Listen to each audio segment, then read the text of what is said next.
Welcome to the Property Couch, where each week you get to listen to two of Australia's leading property experts as they share with you the insider's guide to property investing. All right, welcome folks. Here on the Property Couch with Bryce, Holdaway and Ben Kingsley, giving you the insider's guide to property investing. How are you, Ben? Good, Bryce. Yourself? Not too bad, thank you. Now, of course, since we last did our podcast last week, a very important world event's happened. Can you remember? That croquet thing. Australia won the World Cup cricket. Tell me you even watched a few overs on Sunday. Look, I had to give Channel 9 some ratings, so I flicked over to it just to see the score. Very good. Congratulations to the Australian cricket team. But to more important matters, we're going to finish... Oh, you mean the footy?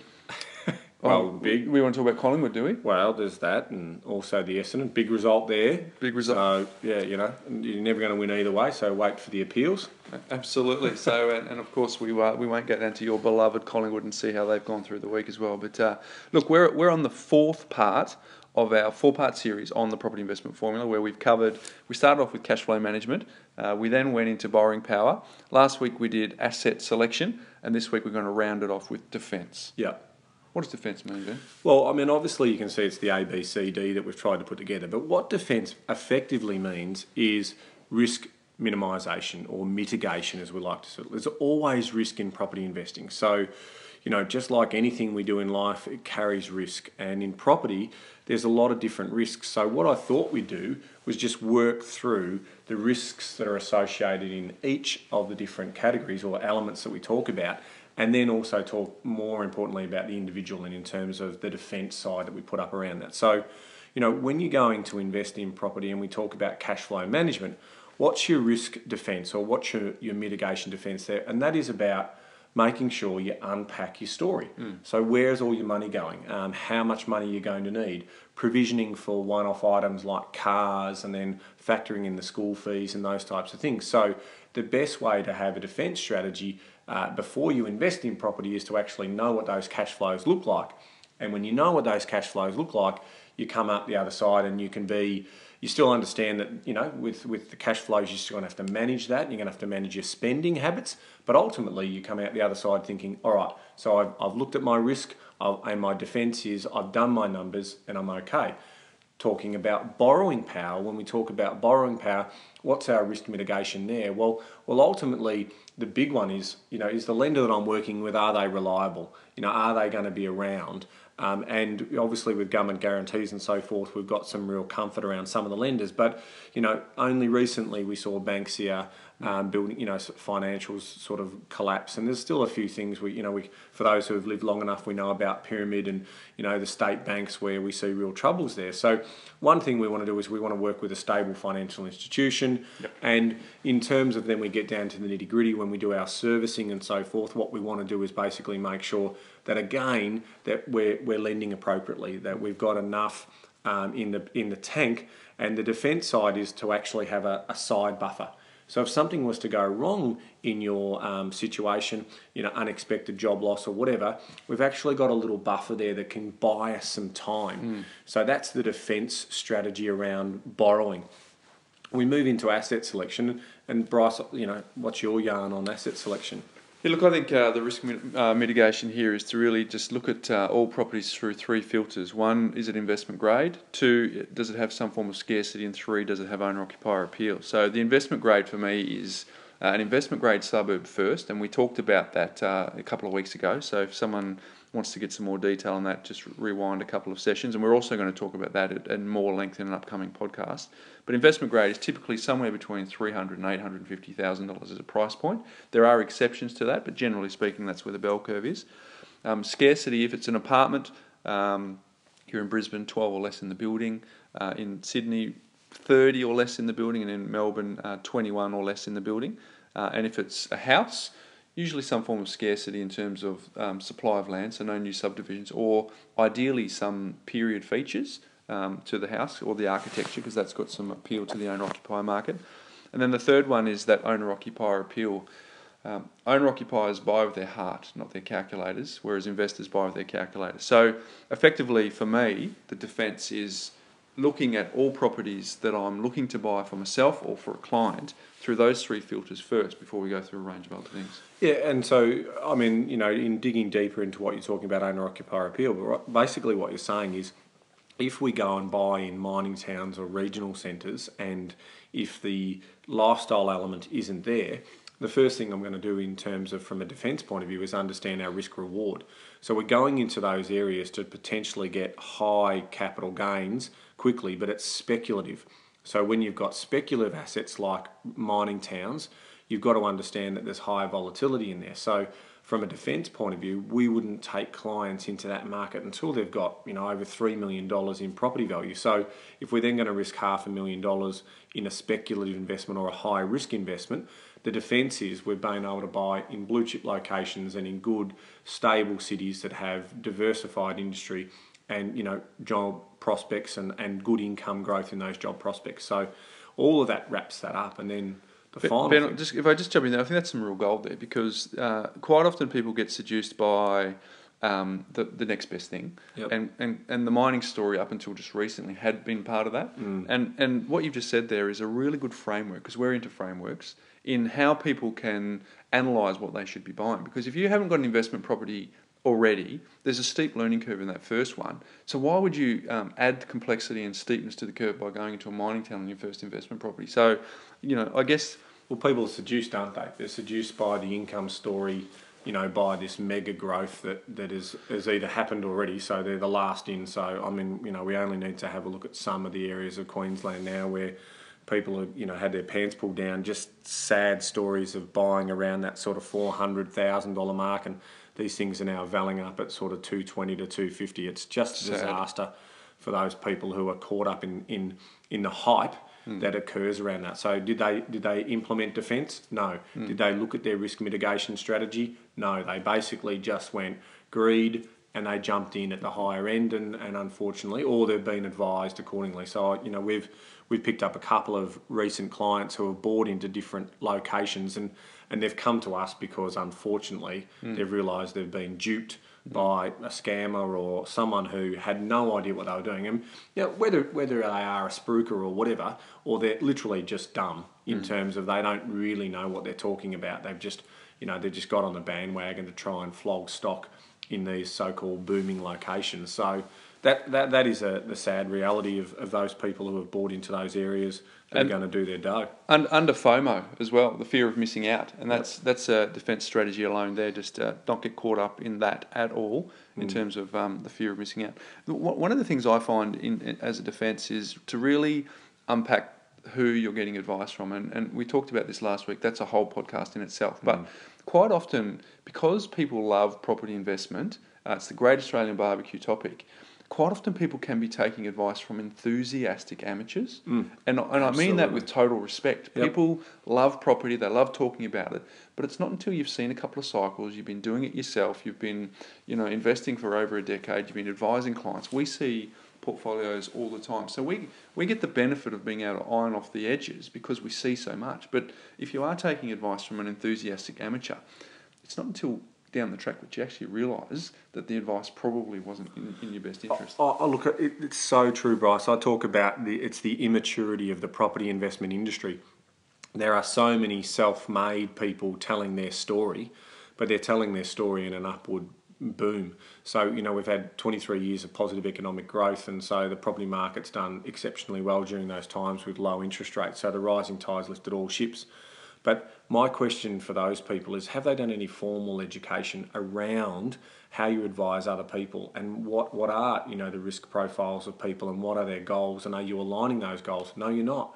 You mentioned it before in one of the other podcasts where you basically you walk into a doctor's surgery and you've been prescribed a script straight away before they've even analysed your situation. So our view is there's going to be a lot of people who are going to lose good money, good hard-earned money in the next few years as the marketplace adjusts itself, and that's a sad story for me. So I would want anyone that I'm getting property investment advice from to be formally qualified in regards to that current situation, in regards to how do they advise others, rather than being a one-trick pony and trying to say, well, this is how I did it, so just follow me, when in reality there's seasonality. There's different times when you go into different types of marketplace, and that comes down to the science of asset selection, which we've touched on and we'll continue to talk about throughout these podcasts. No, I agree, and it's finding that fine balance between someone who's got the quals in terms of their qualifications, but has also got the runs on the board. Yeah. Because if you're sort of too skewed either way, that's often not ideal as well. So before we go on to sort of the last part of defence, Ben, if we can just recap, we started off with cash flow management. Would you say the biggest buffer that because we're of the view that budgets alone simply don't work. They don't. So the biggest defence that someone can have really in terms of cash flow management is to actually have a look at cash flow management in the first place. But once they have, to put a system around their cash flow management that means A, they can't consciously overspend, B, they can see where their money's going, and C, they can trap some surplus and use it positively towards their favourite asset class. Clearly we're biased towards residential real estate. We are. Yeah, look, I think from that point of view, what we're talking about there, cash flow and borrowing overflow each other. That buffer doesn't have to be a savings account. A lot of people might think, well, I've got to save up $50,000 and keep it to the side. No, it can actually be in a borrowing facility that sits at a zero balance, but in reality can be called upon in the event that we need it. So, the way in which I would do it as a good rule of thumb is I would work out my cash flows and I would say to myself, okay, based on what the house absolutely needs, in other words, my essential needs from a cost point of view, so my expenditure that I know is fixed, releasing all the discretionary stuff. So in other words, I still need some form of clothing. I still need, to have the shelter, so to pay my rent or to pay my mortgage. I still need to pay all the bills, all those strong. But then it's the discretionary stuff. So it's the dining out, it's that type of thing. That doesn't need to be in there. And from that, I get my monthly number. And let's say that monthly number is, say, $4,000 a month. So I've got that $4,000 a month. So if for me, I would then say, okay, what's the minimum buffer I need for 6 months of support? So that is my absolute minimum. So from that point of view, that's $24,000. So if I have $24,000 and I know that I can tighten the budget up if an event occurs, I've got 6 months to re-establish myself, and before I have to do anything around panic selling or panic buying or whatever it may be. So that's a good rule of thumb. I mean, I prefer 12, but 6 would be an absolute minimum. So hence that $50,000 is a pretty nice number. And that moves into, I know we're recapping, but going back into the borrowing power story, that's about saying it doesn't have to be in savings because, God, it can take us forever to save that sort of money. We can use the equity and we can be sensible about leverage and we can make sure that we've tested our numbers. And so from the borrowing point of view, that is saying, well, I'm going to get that, whether it be in a interest-only facility and park it in an offset, or I'm going to get a line of credit facility, which is basically starts at a zero balance. So if I don't touch it, I don't need it, but it just sits over there as an emergency component. So the biggest buffer, in my view, for the borrowing power discipline or the mastery is to get an investment-savvy mortgage broker. Yep. Not a mortgage broker, an investment-savvy mortgage broker. Great because I think if you go to the bank, they're going to give you the best product they can give you. If you go to a mortgage broker, they're going to help you transact. If you go to an investment-savvy mortgage broker, they're going to put a strategy in place for lending to help you build this portfolio. So in terms of borrowing power, that would be the biggest tip or the biggest defence. Asset selection, if you're going to do it yourself, you need to understand that it needs to go through those 3 filters of investment grade, it needs to have some scarcity, it needs to have some owner-occupier appeal. Now, as we sort of wind up this 4-part series, Ben, we really do want to talk about defence overall in terms of the portfolio as well. So we want to really protect ourselves in terms of our assets, our income, correct, and our lifestyle. So do you want to... Yeah, so let's unpack that. Basically what that's saying, Bryce has summarised it beautifully. The assets that we're buying, again, how do we mitigate risk on those assets? Well, insurances are a way in which we do that. So the common one is obviously we insure the building. Now, in terms of insuring the building, what we're talking about there is if it's a freestanding house, we basically get a building insurance on it, and then we insure some of the contents inside that as well. In a body corporate scenario, the insurances on the building are all protected under the body corporate. So that's the first thing in terms of that is absolute minimum in terms of what we should never have an asset of such high value not protected. I mean, we even pay insurances on our cars, but this is an absolute must. Now, What then lies behind that is the real good mitigation from an investor's point of view, which is getting the landlord protection insurances in place. Now, landlord protection insurance is effectively comes in a few forms, so malicious damage, and it can come in the form of tenants fleeing and not paying their rent. So there's some really good insurance brokers out there who specialise in this particular space. I think EBM is one of them.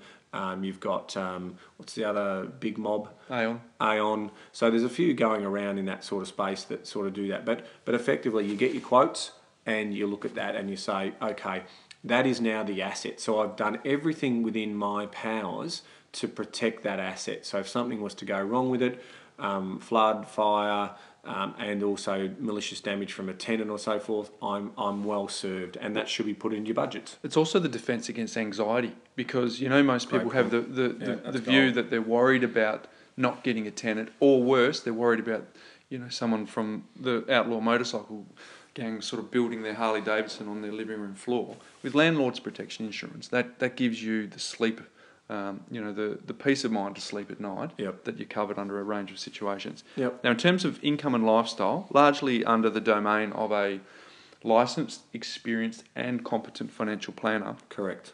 But essentially, if you're going to go to the effort to build this portfolio, and it was obviously relying on your ability to earn an income, you don't want to be vulnerable if something happens to you outside of your control, that for a short period of time, or when I say short, maybe 6 or 12 months, you're no longer able to earn your income. You don't want the house of cards to come crashing down. No, I mean, if we're going to, have this portfolio of properties, we need income.